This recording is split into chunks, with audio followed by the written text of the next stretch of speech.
നന്മ നിറഞ്ഞവരെ കുറുമാത്തൂർ പഞ്ചായത്തിലെ 3-ാം വാർഡിൽ താമസിക്കുന്ന എൻ പ്രമോദിൻ്റെ ചികിത്സാ ചെലവിലേക്ക് കാരുണ്യം നിറഞ്ഞ മനസ്സിൻ്റെ ഉടമകളുടെ സഹായത്താൽ 50% മാത്രമേ ഫണ്ട് കണ്ടെത്താൻ സാധിച്ചിട്ടുള്ളൂ.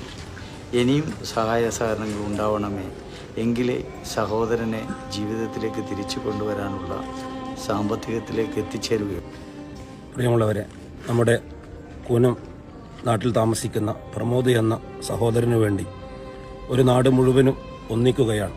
അദ്ദേഹത്തിൻ്റെ രോഗത്തിൻ്റെ അവസ്ഥയും സാമ്പത്തിക ബുദ്ധിമുട്ടും രോഗത്തിൻ്റെ ചികിത്സക്കാവശ്യമായ ഭീമമായ സംഖ്യകളൊക്കെ നമ്മൾ അറിഞ്ഞിരിക്കും. ഈ നാട് അദ്ദേഹത്തിന് ജീവിതത്തിലേക്ക് തിരിച്ചു കൊണ്ടുവരുവാനുള്ള തയ്യാറെടുപ്പിലാണ്. അതിൻ്റെ ഭാഗമായി കൂനം മഹല്ല് മുസ്ലിം ജമാഅത്ത് കമ്മിറ്റി ചികിത്സാ ഫണ്ട് ചികിത്സാ കമ്മിറ്റിക്ക് നൽകുന്ന തുക നമുക്കറിയാം. നമ്മുടെ ഈ മഹല്ല്